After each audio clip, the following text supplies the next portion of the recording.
Hey, Sean here with Restoration Fitness. I want to share with you the 5 most common causes of back pain. 1 is previous injury.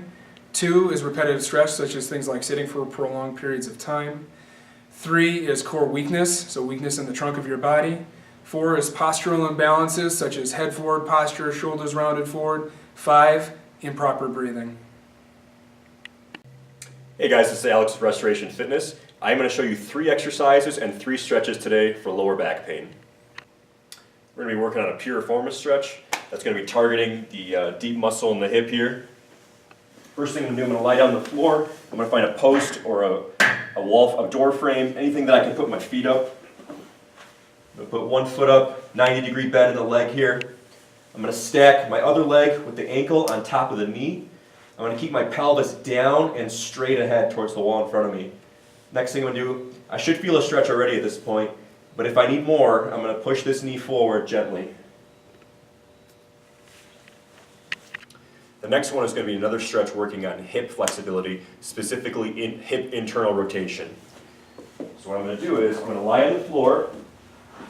My knees are going to be up like this, in bent position. I'm going to walk one of my knees out like this, walk my foot out, and I'm going to let this knee collapse in. I should feel a deep stretching sensation in the back of the hip if I'm doing this correctly. You can adjust your foot position as necessary to find the right stretch.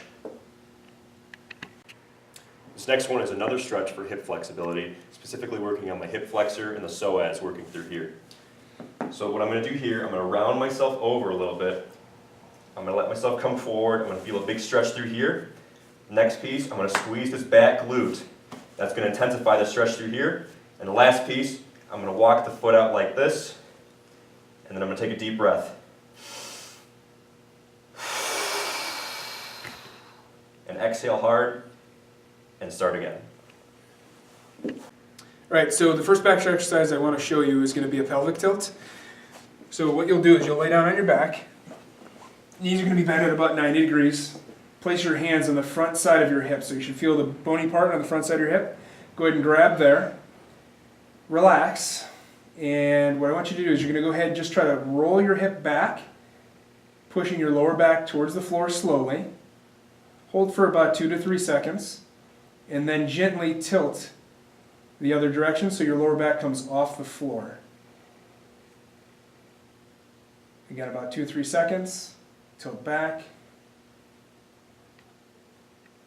And then tilt back forward.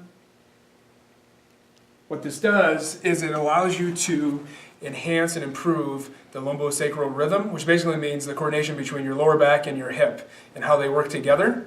That is the foundation of any squatting motion, hinging motion, or any other complex type of movement. Alright, so another exercise that really helps with your back is strengthening the deep abdominal muscles. We always focus on, when we're doing core training, is crunches and things like that. Oftentimes the deep abdominal muscles don't get trained effectively, so here's a simple exercise that you can do. You'll lay down on your back, take a tennis ball, go ahead and place it right over your belly button, let your arms relax at your side, take a deep breath in through your nose,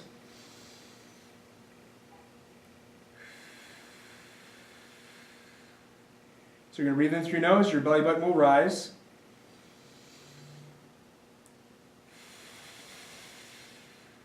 And exhale through your mouth, drawing your belly button towards your spine. This will help to activate the deep abdominals. We want that to become reflexive so that when you are doing crunches and other things like that, it just happens naturally. But the only way you can really train it is by isolating it in this kind of way. All right, the good old plank. So this is the next exercise to help protect your back. A lot of times I see people don't do the plank correctly, so I want to make sure that we can instruct it properly. So what I want you to do is you're going to come down, forearms on the floor. I want your nose in line with your thumbs, feet together, so your ankles are together. I want you to go ahead and squeeze your glutes, brace your middle, draw your elbows down towards your hips, and you want to hold this position just like this. Chin stays back, eyes stay looking straight down to the floor, and you're going to try to maintain that positioning. By activating glutes, bracing your middle, drawing your elbows down, you get complete core trunk activation, which is the most effective way to do the plank.